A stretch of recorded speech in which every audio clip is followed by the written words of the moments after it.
Hello guys, my self Bharti. I am MBBS student. आज हमारा physics का टॉपिक है सेमीकंडक्टर्स। सेमीकंडक्टर्स वो मटेरियल्स होते हैं जो ना कंडक्टर्स होते ना इंसुलेटर्स होते हैं। ये वो मटेरियल होते हैं जो 0 केल्विन के ऊपर इंसुलेटर्स की तरह और रूम टेम्परेचर पर कंडक्टर्स की तरह बिहेव करते हैं। इसके एग्जाम्पल्स हो गए जैसे silicon, germanium etcetera.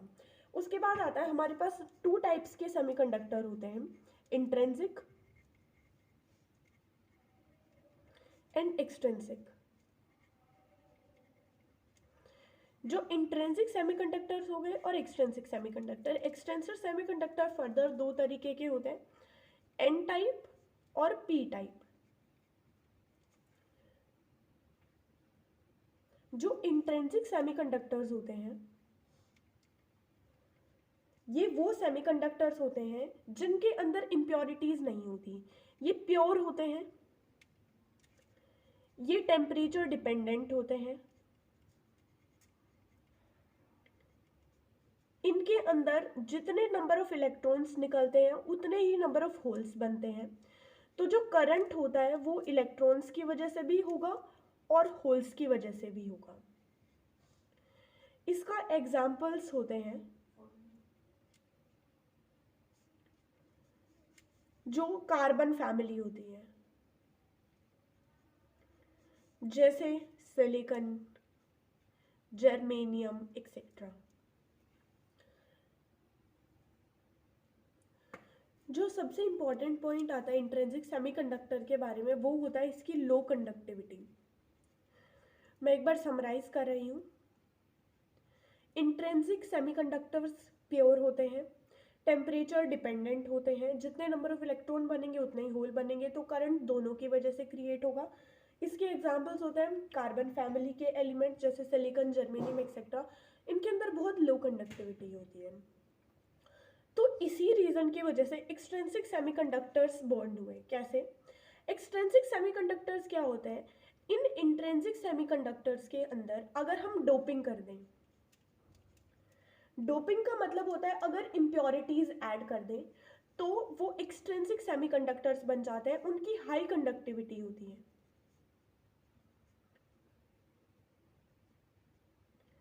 Extrinsic semiconductors की डोपिंग की वजह से हाई कंडक्टिविटी। डोपिंग भी ऐसे नहीं कि मतलब बहुत सारे इम्प्योरिटीज ऐड कर दी, पर मिलियन एलिमेंट्स में से एक एटम इम्प्योरिटी। उसके बाद जो एन टाइप होते हैं ये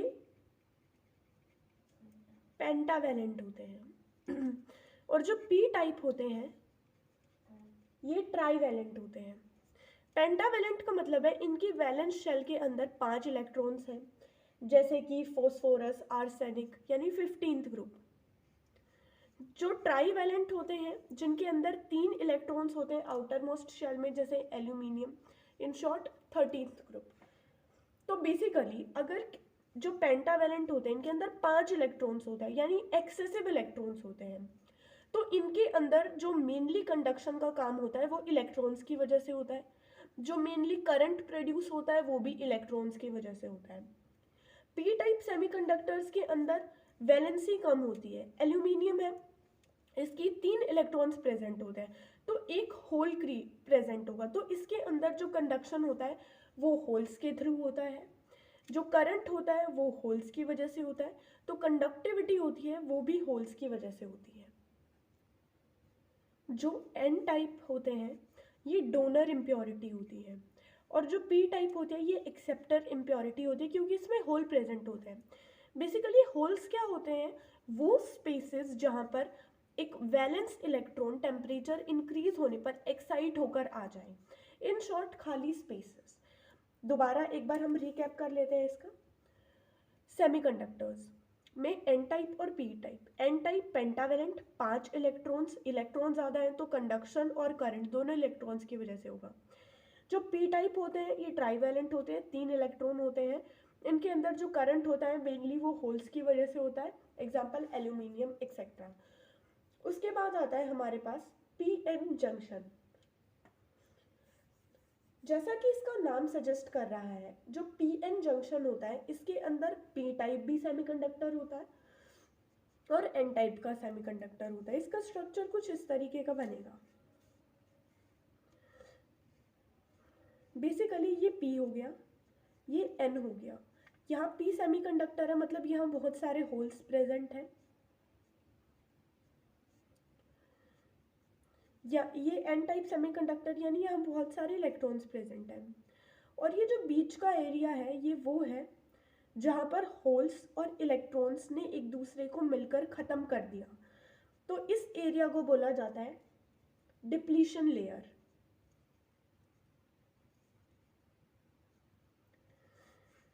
जो पीएन सेमीकंडक्टर्स होते हैं इनके अंदर ड्रिफ्ट करंट प्रोड्यूस होता है।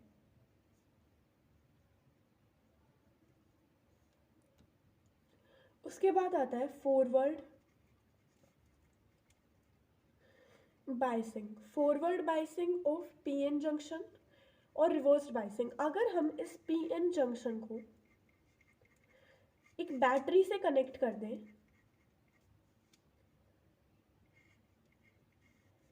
किस तरीके से कि अब उसका पॉजिटिव टर्मिनल P से कनेक्ट हो, नेगेटिव टर्मिनल N से कनेक्ट हो, तो उसे पीएन जंक्शन डायोड का फॉरवर्ड बायसिंग बोला जाएगा।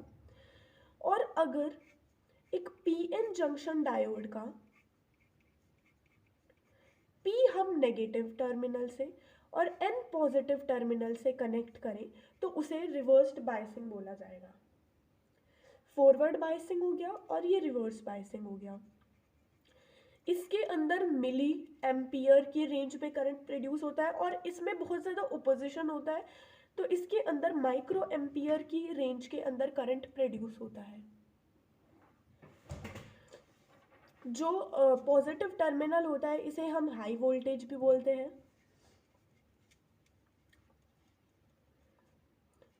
और जो नेगेटिव टर्मिनल होता है इसे हम लो वोल्टेज भी बोलते हैं। उसके बाद आता है हमारे पास ट्रांजिस्टर्स। बेसिकली जो ट्रांजिस्टर्स होते हैं इनके अंदर 3 पार्ट्स होते हैं, emitter, collector and base. Emitter का काम होता है इलेक्ट्रॉन्स को एमिट करना, करंट एमिट करना। कलेक्टर का होता है उसको कलेक्ट करना, और बेस का काम होता है इन दोनों के बीच में ट्रांसमिट करना। इसमें 3 इंपॉर्टेंट फॉर्मूलेज आते हैं। पहला आता है वोल्टेज गेन। वोल्टेज गेन क्या होता है? V output upon V input.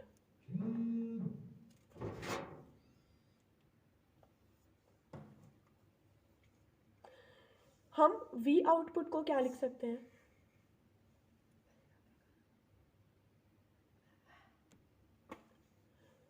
We output upon V input.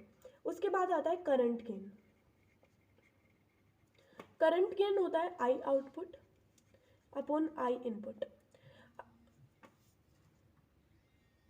उसके बाद आता है वी आउटपुट। वी आउटपुट को हम क्या लिख सकते हैं? आई आउटपुट इंटू में आर आउटपुट। आई करंट है, आर रेजिस्टेंस है, अपॉन वी इनपुट को हम क्या लिख सकते हैं? आई इनपुट इंटू में आर इनपुट। इसी तरीके से हम करंट गेन को वोल्टेज गेन की टर्म्स में लिख सकते हैं। Voltage output upon voltage input multiply में, इसके नीचे आ जाएगा आर आउटपुट इंटू में आर इनपुट। इसी तरीके से पावर गेन आता है। पावर गेन को हम क्या लिख सकते हैं? इन दोनों का प्रोडक्ट, वोल्टेज गेन मल्टीप्लाई में करंट गेन। अब हम इसको कलेक्टिवली लिख सकते हैं करंट इनपुट, और इसे कलेक्टिवली लिख सकते हैं वोल्टेज इनपुट। इसे हम लिख सकते हैं करंट गेन, इसे हम लिख सकते हैं वोल्टेज गेन। उसके बाद आता है जो इनपुट वैल्यू होती है वो हमेशा बेस की रीडिंग से ली जाती है, क्योंकि हमें क्वेश्चन में डायरेक्टली ये गिवन नहीं होगा कि इनपुट क्या है आउटपुट क्या है। बेस की रीडिंग गिवन होगी, वही इनपुट होगा, और आउटपुट होगा वो कलेक्टर या एमीटर की रीडिंग से कंसीडर किया जाएगा। मैं रिपीट कर देती हूँ, ट्रांजिस्टर के 3 पार्ट होते हैं। वोल्टेज गेन होता है V output upon V input, या I output upon I input into R output upon R input. Current gain होता है I output upon I input, या फिर V output multiply R input upon V input multiply R output. Power gain voltage gain और current gain का product होता है। Input base से consider किया जाएगा और आउटपुट कलेक्टर या एमीटर से कंसीडर किया। That's all about this chapter. Thank you guys. अगर आपको हमारी वीडियोस हेल्पफुल लगती हैं तो please like share and subscribe the channel and please hit the bell icon. और नीट के लिए best of luck. I hope आप लोग दिन में 10 घंटे पढ़ रहे होंगे क्योंकि this is very crucial time. Thank you so much.